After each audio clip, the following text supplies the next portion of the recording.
I didn't really want to hold the phone this way. I guess I'll make it work, but I want to hold it, flip it 180 degrees, but it would not go into the stream.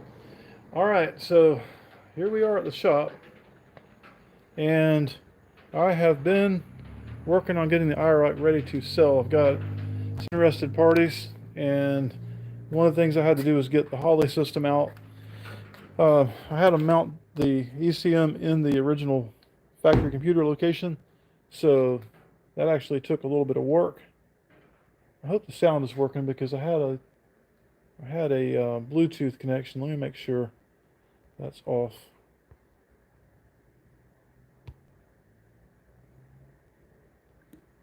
Just to be sure. All right. So I got the Holly Dominator out. Anybody looking for one? Brand new. I mean, it's not new this year by any means, but it was brand new. I put it in and I drove the car 2 times and stopped driving it. So I've got the fuel pump and fan control, the battery, uh, circuit breaker for the battery, some fuses back here. This is all designed to be for a rear mount battery. So that's kind of your main power harness. I've got probably the nicest thing of the whole setup. I mean, I went all out on the gauges on this car. And I put factory gauges in it. No, all digital Holly, digital to analog. So all you do is get these power signal for your headlights being on. And then you've got a data cord. Looks like a stereo, headphone jack. But I have one more gauge over here somewhere, which is the boost gauge. So fuel, water, air fuel, oil pressure, of course, RPM and mile per hour. Put the boost gauge right over here. Every aftermarket gauge bezel for the third gen puts gauges down here on each side of the steering wheel, which is completely blocked when you're driving. You just can't see down there. It's a terrible location. So mainly the column, blocks, like your key sticks out on this side, and you've got your turn signal lever and your tilt and all that. It just blocks the view of those. So I looked, and this was the only one. I didn't have the resources at the time to make my own with a laser or something, but I ended up spending nearly $500 for this bezel because I had to buy the gauges that came in it. They would not sell it separately. So that's what I did. And then I took the gauges and I put them in a carbon bezel that I bought for the Iroc that had, kind of poorly located places, and they're sitting in a box over there. I need to sell those too. So if you need some analog gauges, some good old hook them up to sensor gauges, I've got a pretty nice set there. Like I said, it was close to 500 for those with this bezel, but I wanted to have the Holly digital gauges in it. I've also got a display for it, but I've been working on getting all that out. So I'm down to, I think everything's completely out now. I don't know if there's anything attached to the car that has it at the Holly. Another nice thing that I had done with the car was when I had them put this ECM and system in for me, I said, do not cut a single factory wire. I don't care if you tee into them, but I want all the original plugs and everything in place so that if I ever reverse the car, everything will plug back in. So all of your connectors for the computer, the radio, the dash are all here. Plug the dash right back in. I've lost the nuts that retain this, so I've got to figure out where those are at. But I've also had a deck in here, which was a flat screen deck that I came across somewhere back here, which I'm going to put with the car. But it's actually a single DIN with a raised screen. And it was, has Bluetooth and all that, because the old cassette deck, it was Bose, and it only worked with the Bose system. So, long story short, I took that out eventually when the belt started slipping, and I put that flat screen one in here. But I've got the original. I got to find that. I've got to find the dash bezel. Once those two pieces are in the car, pretty much it's ready to roll. So, bottom line is, I've had a bit of I guess a come to Jesus moment. With my medical situation being what it is. I have an interesting story on that, but I'm not going to waste a bunch of time on this video talking about all the crazy stuff. But, I have become aware of a couple of things. One is certainly you become aware of your own mortality when you lose parents. I've lost both. I've got this condition that potentially could shorten my life. And so, I'm reflecting a bit on life here lately of what you hate to look back and regret things, but I can say, like, if I had to choose something that I would regret, it would be certainly the Iroc, and probably in general the car. The whole car hobby has just never really brought me the level of satisfaction that I expected it would, and I have just put countless hours and money and time into these things trying to.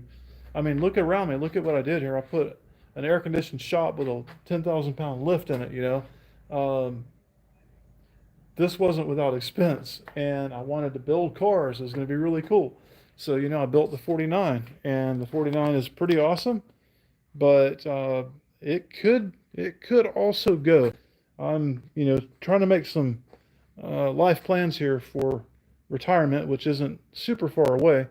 And anything that's, a load on my income right now, anything that's giving me bad, unhappy, situations or bad situations, as it can be often with a car, I'm just kind of at the point where I'm not driving it. And, it's got a little vibration in the drive shaft because it's on an air ride. You can never get the angles perfect.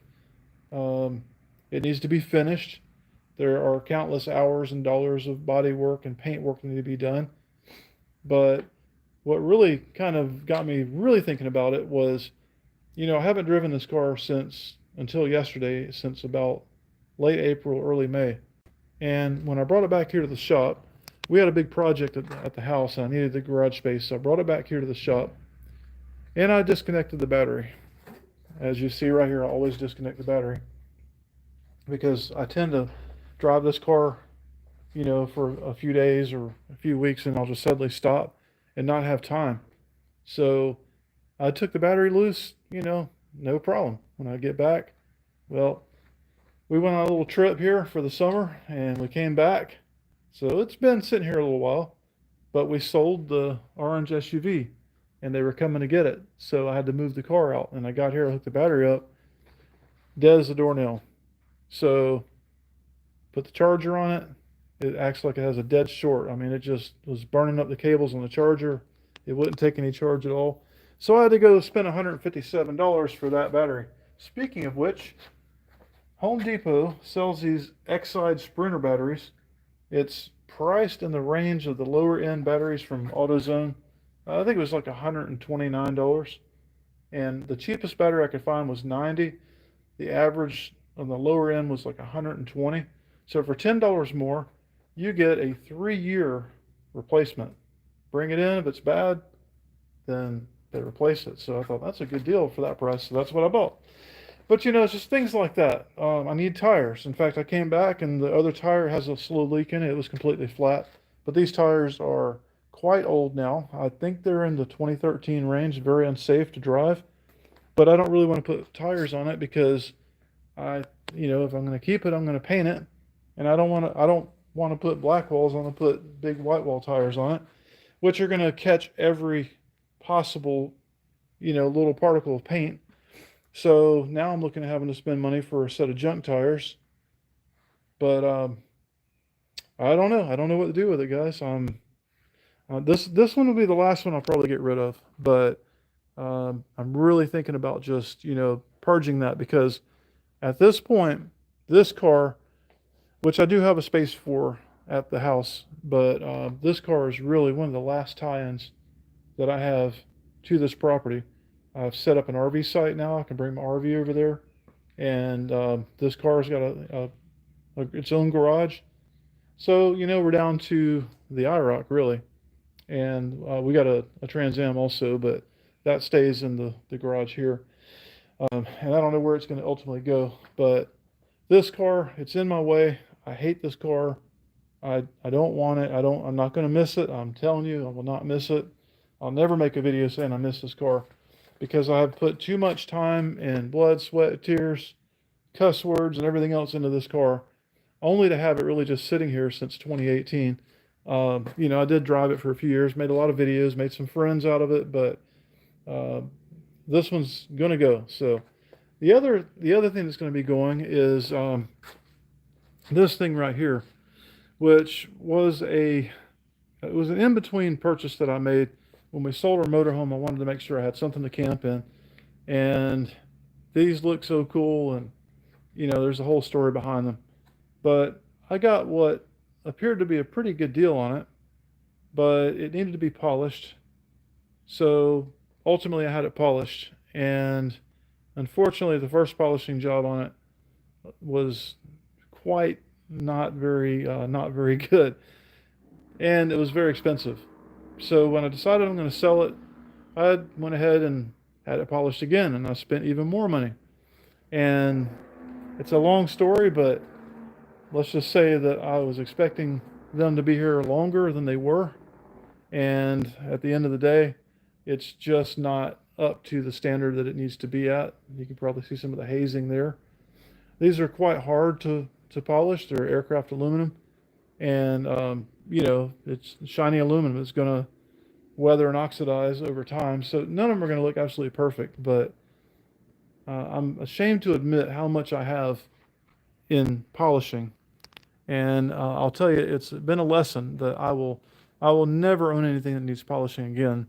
And if I do, then when it needs to be polished, I will sell it and buy another one, because you just don't want to deal with these guys. Anyway, so I have been trying to figure out what in the world I'm going to do in the future, and I have really just immersed myself in the world of bluegrass. I love it. I enjoy it. It's very challenging. I don't feel like I'm ever going to get there, where I need to be. I'm never going to be an amazing player. I think I started too late, but I'm good enough at it that I have fun. I can go to a jam and I can contribute to it, and I'm learning every time I go, and I just, it's what I like. Um, and so I spend a lot of my time doing that and traveling. Any opportunity I have time off to get away, I jump in the camper and we go to a bluegrass event. But not all the time. I mean, but pretty frequently. Getting ready to do about 6 events in the next couple of months. So, it's I'm pretty active with it, and it's not super expensive. I mean, you could spend a lot of money on an instrument, but I might eventually have an old Martin guitar. Right now, I have a modern D28, but I don't know. One day I'm very prone to just not liking it anymore, I suppose, and I'll find another hobby. I've been eyeballing helicopters. Everybody on YouTube seems to be buying one. So we have a helicopter school in town now. And I actually am quite tempted to go and do that, just to do it, even though I don't think I would ever want to spend the money to have a helicopter. But you never know. It'd have to be a cheap piece of crap if I had it, but, it could happen. But then I think about, man, all the maintenance and expense, and most of it you can't do yourself, and it's very expensive. You think the Iroc's been bad. I mean, you could drop $40,000 into a helicopter on a maintenance, if it really can't, if they found something seriously wrong, or the engine need to be rebuilt. So yeah, but I'm just saying, you never know what it is that I might jump into next. I I don't know, as far as vehicles, I don't think I will ever do any more builds. I think that those days are over for me because of various reasons. But obviously, my physical condition slows me down a lot with that. And the second part is I just feel like I've run that show long enough now. And it's just not a thing that I'm particularly interested in putting my time into. And the other is that I'm in my 50s now, so I need to look at where am I at with, you know, um, retirement money and funds and savings and a plan and all that sort of thing. So the answer is I ran the numbers today, and I'm actually not in terrible, terrible shape with it. Sorry guys, I'm trying to get the lighting here in a good spot, but I'm not in terrible shape with it based on what I'm seeing. But I'm also not really where, if I was forced to retire today, I would be okay, but I'd have to be more careful on the spending. If I can stay at it for a while longer, then it can be pretty decent. But I need to really start focusing on that now. So, I took a gamble with that silver beast over there, and that's going to be a loss. The Iroc is a loss. The 49 is a gain for sure. And this property, which, once these vehicles are gone, I'll have no need to really keep this property. It's falling pretty bad right now here in Florida. The demand is down. The interest rates are just too high. Now, if the rates get cut here in about 7 or 8 months, then it'd probably be a good time to potentially sell. So that's kind of what I'm looking at is, making sure that everything that I want gone is gone.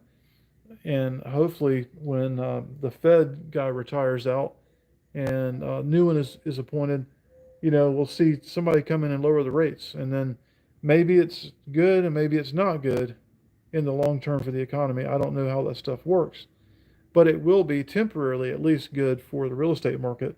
If those mortgages come down a couple of points, demand's going to go back up, prices are going to shoot up. So, yeah, that's kind of my idea right now is potentially sell this property in, I guess, somewhere in the spring to summer. So hopefully I have less than a year left here, and this one can be gone. I mean, we redid that shed after the hurricane. I never even took the stickers off the window. I don't even use it. It's just such a waste. But so that's kind of what I've been focusing on. Where can I cut cost and divert money that I would normally be wasting into the markets? And I've been trying to, shore up investments and things of that nature. Now I know that there's this likelihood, I would say, of the markets crashing. I think that the possibility is, I don't know if it's a certainty, but I'd say it's certainly possible. And I have bad luck with timing, so I wouldn't be a bit surprised if I, get all my things shored up where I want them put, or this is whatever money I get out of the Iroc going in the markets. Whatever I get out of that, it's going in the market. And if the 49 goes, it's going in the market.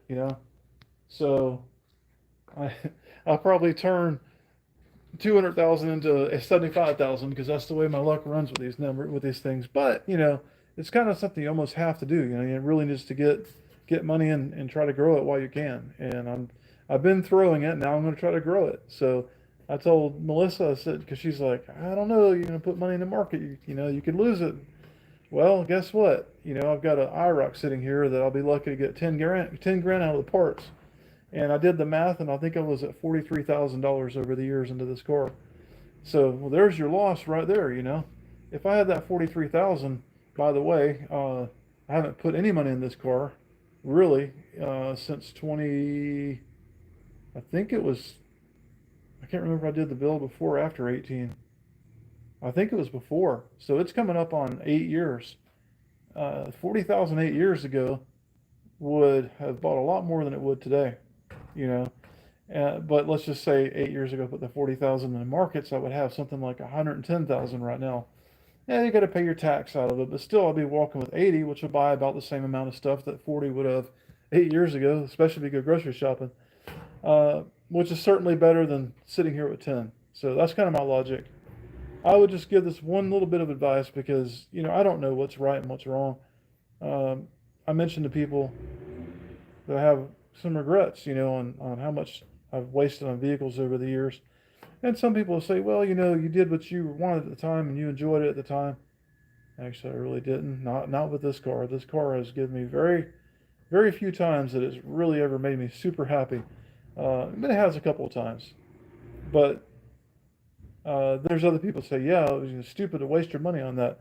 I would just say that I had inklings to get rid of this car all the way back when I bought the first GTR, which would have been around 2015, I believe, or yeah, I think it was 2015. I thought about getting rid of this car then. And so 10 years later, and I've wasted another 10 or 12,000 into it, and it hasn't really ran other than it did for a little bit, but I rarely drove it with the GTR having it. The GTR, on the other hand, was a great spin because I bought it, I drove it, and I sold it, and I didn't really lose. The second GTR, that one I did lose money on, but I bought a modded car. First mistake. Don't mod any car.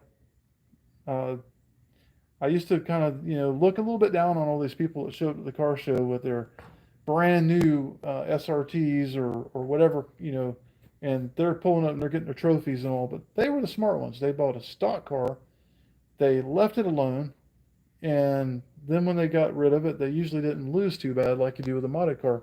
But that second GTR, I bought it. It was supposed to be this amazing Alpha 9, and it had so many issues, which you guys watched, all the things I did, like having to pull the transmission out myself and fix the front wheel drive unit. And so when I sold it, I told the guy, I said, these are the things that happened. These are the things that I've done. This is what I know is wrong with the car. And he bought it. I don't remember what I lost on that car, but I certainly didn't sell it for what I paid for it because of the problems that it still had ongoing. And I know that when he got the car home, he had several significant issues with it, not the least of which was the suspension. One of the rear control arms, which were aftermarket, broke. And he didn't really ever tell me anything else after that. I don't know what the damage was. I'm sure it did a little bit of damage to something, under the car or whatever. And also the flex fuel kit was not even fully installed. You had the gauge and you could put the E85 in the tank and it would show you, but the wire that connected to the computer, however that works on those, was not hooked up, either fallen off or whatever. And, but hey, I did tell him, I don't know about this car that well. This is why I'm what I consider to be a better deal. I lost some money on that. Even that car, though, I might have lost $10,000 or $12,000 on it, and I think I spent $3,000 or $4,000 for the transmission. So 15 or 20,000, it's on Iroc territory. But I made a mistake. I bought someone else's modded piece of crap instead of buying a stock, untouched car, in which case I could have just enjoyed it the way it was and lost minimal money. So I'm just not a big fan of vehicle modding anymore, I guess you could say. And I know that my channel was all about that, and I've custom done so many things with this car. This, I think, is a little different. This car, I paid $5,500 for this car, and I don't think I have more than 11 or 12 in it, and it's probably worth 18 or 20,000 just as it sits, because it's on air ride. It's got your modern, all fuel injected computer, computer controlled engine, air conditioning, and it's got some cool features to it. So it's not really a profit though, because I put a lot of work in this car. I did frame off, redid the frame, rebuilt the floors in it, did all the custom work to get everything to fit, moved the radiator up, built all the suspension on it, replaced the air ride system because the first one was a piece of crap, AccuAir, that they went out of business and it didn't work. So, I'm way under if you want to factor in the time on this car. But at least this is kind of a pretty cool semi-tangible asset. I say semi-tangible because all it takes is one person to smash into it at a red light, and now you've got a check, which is going to disappear quickly. So, but of everything I've ever done, this car has given me the most satisfaction. I'll say that. When it comes to building and putting something together, it's not even a V8. It's not even forced induction. I mean, that wasn't the plan, but this car definitely would be something closer to what I might consider doing, and probably will keep it.